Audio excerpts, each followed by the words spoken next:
অনেক কথা বলেছেন। আসলে মূলত আপনাদের এখানে দাবি ছিল যে আমি বিভিন্ন পয়েন্টে যাব, এরকম একটা দাবি ছিল। তাই আমি বললাম যে আমি দাবিগুলো পূরণ করবো, বাট আমাকে আগে সকল নেতৃবৃন্দ সহ এক জায়গায় বসে আমরা একটু কথা বলি।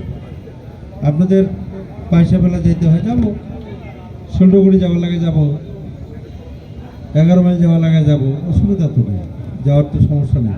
এই জায়গাগুলোতে আরও কিছু পয়েন্ট আছে যে জায়গাগুলোতে যাওয়ার অত্যন্ত প্রয়োজন।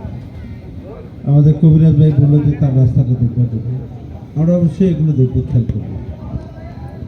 তো আজকে মূলত আমি আপনাদের এই যে কষ্ট করে শ্রম দিয়ে মেধা খাটিয়ে 21 তারিখের নির্বাচনে বিজয় নিশ্চিত করেছেন, এই জন্য ধন্যবাদ দেওয়ার জন্য আপনাদেরকে বলেছি।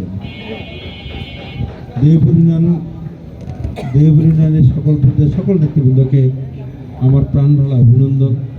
আপনাদেরকে আমার আন্তরিক মন নিংড়ানো, অন্তরের নিংড়ানো ভালোবাসা দিয়ে আপনাদেরকে বরণ করে নিলাম ইনশাআল্লাহ। মূলত আপনারা জানেন যে 21 তারিখে ভোট হয়েছে। আমরা কিন্তু এখন বাজে 8টা, আমরা কিন্তু 7টার সময় আমাদের রেজাল্ট আমরা পেয়ে গেছিলাম, তাই না? 8টার সময় অনেকেই নিজ নিজ এলাকা থেকে বাড়ি চলে গেছিলাম। আমরা কিন্তু 7টার সময় উপজেলা পরিষদে ঢুকি, সেখানে 2:30টা পর্যন্ত আমরা রেজাল্টের সামগ্রিক রেজাল্ট নিয়ে আমরা শেষ পর্যন্ত 3:30টার সময় ডিসি অফিসের রেজাল্টের চূড়ান্ত বেসরকারিভাবে হাতে পাই।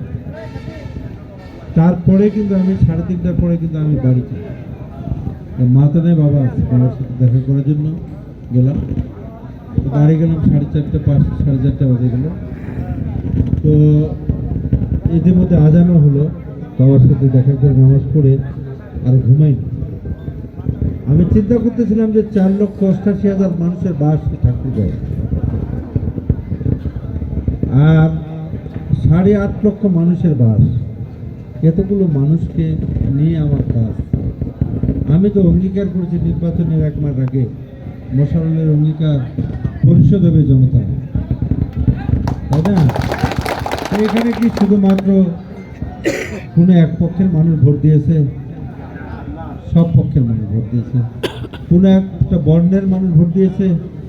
সব বর্ণের মানুষ ভোট দিয়েছে। এখানে বক্তব্য দিতে গিয়ে অনেকেই আবেগ আপ্লুত হয়ে বলছিলেন হিন্দু, মুসলমান, বৌদ্ধ, খ্রিস্টান, বিভিন্ন রকম কথা বলেছেন। আমি আমার জায়গা থেকে বলব, যেখানে হিন্দু, মুসলমান, বৌদ্ধ, খ্রিস্টান সব ধর্মের মানুষ আমাকে ভোট দিয়েছে। অস্বীকার করার সুযোগ আছে? নাই। নারী পুরুষ সবাই মিলে ভোট দিয়েছে, অস্বীকার করার সুযোগ আছে? নাই। সব দলের মানুষ ভোট দিয়েছে, অস্বীকার করার সুযোগ আছে? বিএনপি, আওয়ামী লীগ, জাতীয় পার্টি, জামাত, ইসলামী ঐক্যজোট, চরমোনাই সবাই ভোট দেয়নি? সব দলের মানুষ ভোট দিয়েছে। তাহলে আমি 1 মাস আগে যে ওই যে লিখে দিয়েছিলাম মোশাররফের অঙ্গীকার পরিশোধ হবে জনতা, কেন লিখছিলাম? কারণ আমি একজন রাজনৈতিক কর্মী, এটা আপনারা সবাই জানেন। আমার পাশে যদি চরমোনাইয়ের একজন হুজুর বসে, যদি বলে যে কেন চরমোনাইয়ের হুজুর বসলো আপনার কাছে, বলার সুযোগ আছে? বলার সুযোগ যেন না থাকে, এই জন্য একজন আমাদের যে মুচি যারা জুতা ঠিক করে, তারা যদি কাছে বসে, তাকে উঠে দেওয়া যাবে?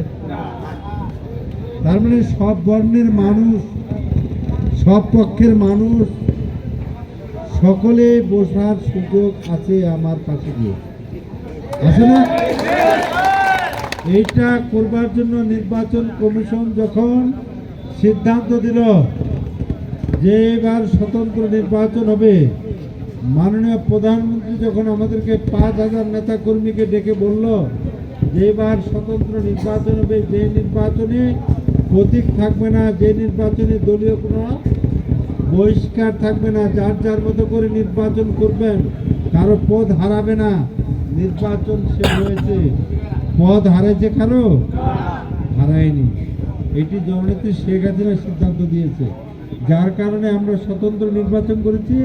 আর আমি স্বতন্ত্র নির্বাচন করবার পূর্বে সিদ্ধান্ত নিয়েছি সব বর্ণের মানুষ, সব ধর্মের মানুষ, সব পক্ষের মানুষ আমার পক্ষে নির্বাচনে অংশগ্রহণ করবে। এই অংশগ্রহণ করলেই তো আমি নির্বাচিত হতে পারি, আল্লাহ যদি সহায়তা করে। আল্লাহর অশেষ রহমত ছিল, সৃষ্টিকর্তার অশেষ কৃপা ছিল, বিদায় আমরা আমাদের কাঙ্ক্ষিত জায়গায় আমরা পৌঁছতে পেরেছি। আমাকে অনেক সাংবাদিক ধরছিল বিজয়ের ব্যাপারে আপনার মতামত। আমি বলছি যে মানুষ নিয়ে ভোট গোপনে সিদ্ধান্ত দেবে আল্লাহ, সিদ্ধান্ত দেবে আল্লাহ, আমি সিদ্ধান্ত দেওয়ার কেউ না। এই সিদ্ধান্ত উনি দিয়েছেন, আমরা সিদ্ধান্ত মেনে নিয়েছি। সৃষ্টিকর্তা যে সিদ্ধান্ত দেয় সেটা তো মেনে নিতে হবে, নাকি তার বাইরে যাবে না।